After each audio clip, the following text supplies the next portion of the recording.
Un tema que se ha desprendido en muchas preguntas sobre el audio último, que vamos a tocar en dos audios, es el tema de la obediencia. Tema que afecta más a los consagrados, sacerdotes que hacen promesa de obediencia o a los religiosos que hacen voto de obediencia. Pero también, de alguna manera, interpela a los laicos, ¿no? Que se preguntan eh, qué hay que obedecer, a quién hay que obedecer, en qué cosas concretas, el cargo de conciencia que surge si no obedezco, me dijeron, Bueno, así que vamos a tratar hoy de cómo está fuera de foco este tema de la desobediencia. Vamos a ir haciendo algunas reflexiones para que ustedes ubiquen cómo es desmedida esta exigencia de obediencia.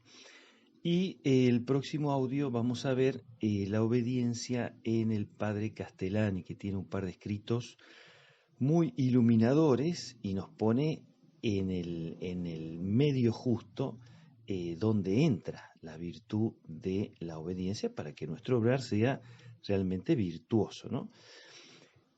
Fíjense que en el momento en que vivimos en la iglesia se dejan pasar muchas virtudes, como diciendo, y ya no se pueden exigir. Pongo algunos ejemplos. Se escucha en muchos lados moralistas, profesores, confesores, y ya no se puede exigir la virtud de la castidad en los jóvenes. Y no porque, bueno, porque el mundo está tan sensualizado y los chicos vienen tan con la voluntad tan caída que, bueno, no exijamos tanto en eso, ¿no? A mí me ha pasado confesando en otras diócesis que hay jóvenes de grupos parroquiales me han dicho, padre, mire, yo estoy conviviendo con mi novia o con mi novio, pero quédese tranquilo que mi confesor lo sabe y me absuelve y comulgo. No, eso no se puede. Digo, no, no, pero quédese tranquilo, estoy haciendo un camino. Evidentemente tuve que negar la absolución porque, bueno, su confesor aparentemente decía, bueno, pero no les puedo exigir esto porque no lo van a poder hacer, ¿no? Entonces, en el campo de la pureza se dejan pasar una cantidad de cosas, ¿no? En el campo de la fe, lo mismo, ¿no?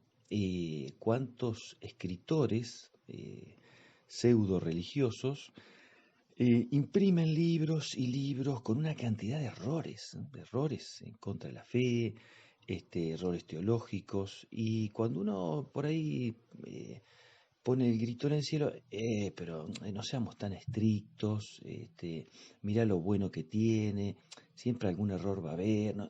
Lo importante es la finalidad en el campo de la fe también, ¿no? Se dejan pasar cositas, ¿no?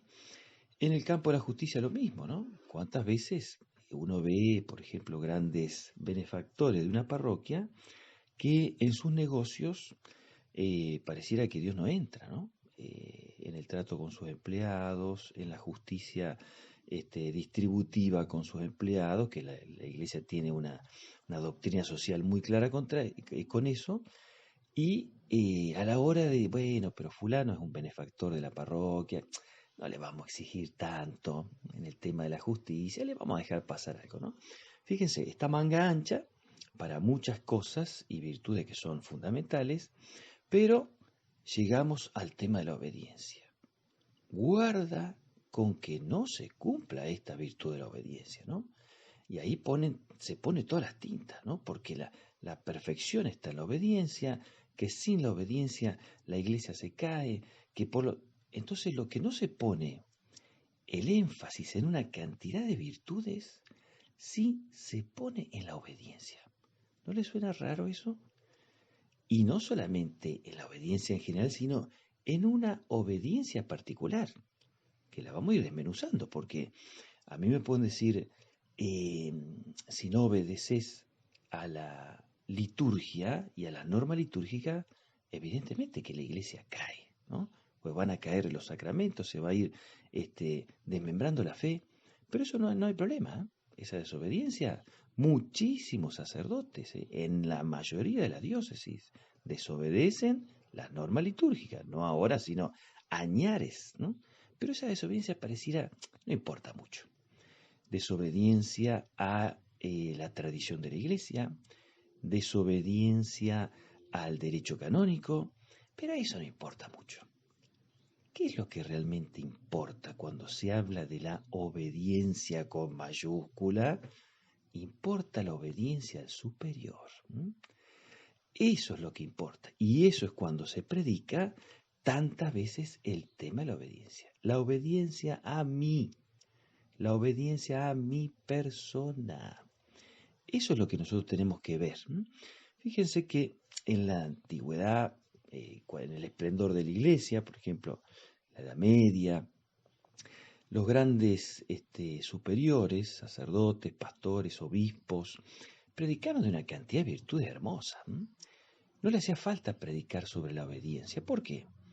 Porque los fieles veían en su pastor que apacentaba el rebaño, ¿no? No como decía el profeta, hay otros ayes, hay de los pastores que se apacientan a sí mismos. Apacentaban el rebaño. Eran fieles a la doctrina, tenían una vida santa, entonces no le costaba obedecer, porque veían al caudillo, al representante de Dios en la tierra y naturalmente obedecían. Por eso no se predicaba tanto la obediencia. ¿Por qué hoy sí se predica tanto? Porque los fieles ya no ven en sus pastores esa imagen de Dios.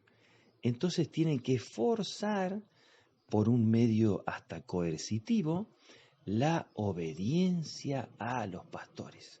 Porque claro, ven que naturalmente no les sale, pero porque justamente ni se predica la verdad, ni se vive la virtud, y por lo tanto al fiel le cuesta horrores tener que obedecer una persona que en vez de propiciar la vida santa, le está poniendo un obstáculo a la vida santa.